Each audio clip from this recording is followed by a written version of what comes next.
নমস্কার বন্ধুরা, তোমরা দেখছো এগ্রিকালচার উইথ শঙ্কর। তো বন্ধুরা, আজ আমি আইএমসি মাছের জন্য জুস তৈরি করব। তো তোমরা দেখো, আমার সাথে থাকো। তো পুরো ভিডিওটা দেখলে বুঝতে পারবে জুসটা কীভাবে বানাচ্ছি। তো বন্ধুরা, আমার এখান থেকে খোল নিয়ে নিচ্ছি। মোটামুটি আমি এখান থেকে সম্ভবত গোটা 1.5 কিলোর মতন খোল নেবো। তো বন্ধুরা, আমি এখানে 1.5 কিলো মতন খোল নিয়ে নিয়েছি, তোমরা দেখতে পাচ্ছ। তো এরপরে আমি দেবো আটা। তো বন্ধুরা, আমি এখানে প্রায় 800-900 গ্রামের মতো আটা নিয়ে নিয়েছি। তো এরপরে দেব ইস্ট। তো বন্ধুরা, প্রায় 60 গ্রামের মতন ইস্ট নিয়ে নিয়েছি। এই ইস্টটি আমি এরপরে এখানে ঢেলে দেবো। তো এরপর নেব হচ্ছে গুড়।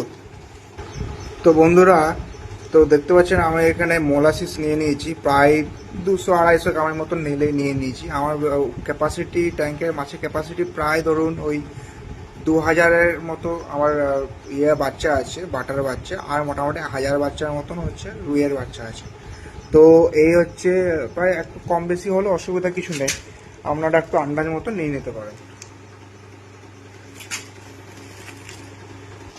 তো বন্ধুরা, আমি এই সম্পূর্ণ মিশ্রণটি আমি একটি বড় পাত্রে রেখে দিয়েছি, এবং এর মধ্যে আমি মোটামুটি মোটামুটি আপনাকে দেখাচ্ছি আঙুল দিয়ে, মোটামুটি এই অর্ধেক যা মিশ্রণ হবে তার অর্ধেকটা জল নিয়ে নেবো।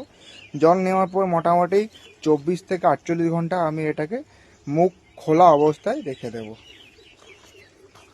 আপনি চাইলে মুখটা ঢাকা দিতেও পারেন। তো বন্ধুরা, আপনারা দেখতে পাচ্ছেন আমি যা মিশ্রণ নিয়েছিলাম তার অর্ধেকটা আমি এখানে ঢাকা দিয়ে দিয়েছি, মানে সরি, বলতে ভুল হচ্ছে, আমি জল অর্ধেকটা আমি এখানে ভর্তি করে নিয়েছি। এরপর আমি এটাতে একটি কাভারের ব্যবস্থা করব, এইভাবে টাইট করে, যাতে এর যে ভিতরে গ্যাসটা আছে বাইরে না বেরোতে পারে। ঠিক আছে,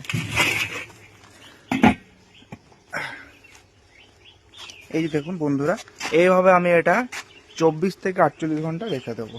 তারপরে আপনাদেরকে দেখাবো 24 ঘন্টা 48 ঘন্টা পর পর আপনাকে আপডেট দেবো। ধন্যবাদ।